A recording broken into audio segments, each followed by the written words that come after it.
మహారాష్ట్రలో రేపు కొత్త ప్రభుత్వం ఏర్పాటయ్యే అవకాశం. సీఎం, డిప్యూటీ సీఎంలు మాత్రమే రేపు ప్రమాణ స్వీకారం చేసే ఛాన్స్. మహారాష్ట్ర సీఎం ఎవరు అవుతారు అనే దానిపై కొనసాగుతున్న ఉత్కంఠ. జార్ఖండ్లో ఈ నెల 28న కొలువుదీరనున్న కొత్త ప్రభుత్వం.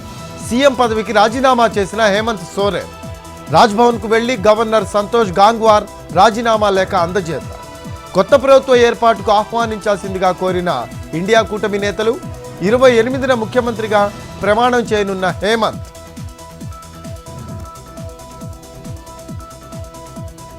జార్ఖండ్లో కొత్తగా ఎన్నికైన కాంగ్రెస్ ఎమ్మెల్యేలకు భట్టి విక్రమార్క దిశానిర్దేశం. ప్రజల కోసం కష్టపడి పనిచేయాలని ఆదేశించిన ఏఐసీసీ పరిశీలకుడు భట్టి ప్రజల జీవితాల్లో మార్పు తెచ్చేందుకు కృషి చేయాలని ఎమ్మెల్యేలకు సూచన. దేశాన్ని విచ్ఛిన్నం చేయాలని వికృత పార్టీ చూస్తోందని బీజేపీపై విమర్శలు. రేపటి నుంచి డిసెంబర్ 20 వరకు పార్లమెంట్ శీతాకాల సమావేశాలు. రాజ్నాథ్ అధ్యక్షతన జరిగిన అఖిలపక్షం భేటీలో కీలక అంశాలు ప్రస్తావన. అదానీ అంశంపై చర్చించాలని కాంగ్రెస్ డిమాండ్.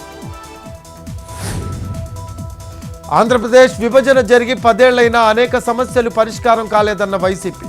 కేంద్రం ఇచ్చిన హామీలపై పార్లమెంట్లో చర్చించాలని ఆల్ పార్టీ మీటింగ్లో డిమాండ్. విశాఖ స్టీల్ ప్లాంట్ ప్రైవేటీకరణ ఆపాలి అనే అంశము లేవనెత్తామన్న మిథున్ రెడ్డి.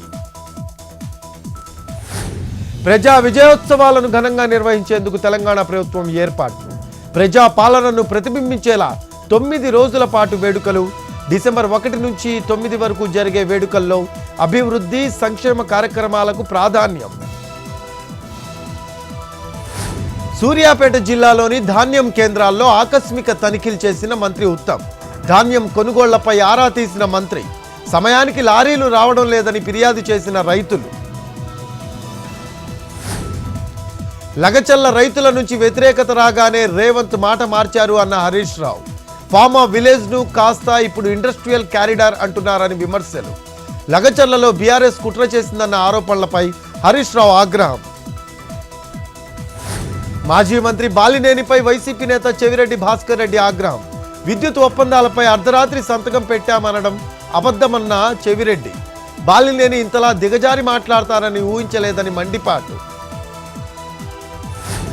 భిన్నత్వంలో ఏకత్వం భారత్ సిద్ధాంతం అన్న ఆర్ఎస్ఎస్ చీఫ్ మోహన్ భగవత్.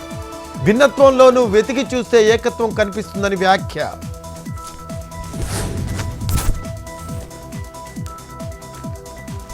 వనవాసి, గ్రామవాసి, నగరవాసి అంతా కలిస్తేనే భారత్వాసి. హైదరాబాద్లో లోక్ మంథన్ ముగింపు కార్యక్రమంలో కిషన్ రెడ్డి వ్యాఖ్య. భారతీయులంతా కలిసి దేశ హితం కోసం పాటుపడాలని పిలుపు. భారతీయ సంస్కృతిని కాపాడాలని విజ్ఞప్తి. జోగులాంబ ఆలయ అర్చకుడు అలంపూర్ ఎమ్మెల్యే విజయుడు మధ్య వివాదం. కర్నూలులోని ఓ థియేటర్లో ఇద్దరి మధ్య వాగ్వాదం. విజయుడు దంపతులను ఫోటో తీసేందుకు యత్నించిన అర్చకుడు. ఫోటో తీస్తున్న అర్చకుడితో ఎమ్మెల్యే విజయుడు వాగ్వాదం. జోగులాంబ ఆలయ అర్చకుడిపై కర్నూలు 2 టౌన్లో ఫిర్యాదు.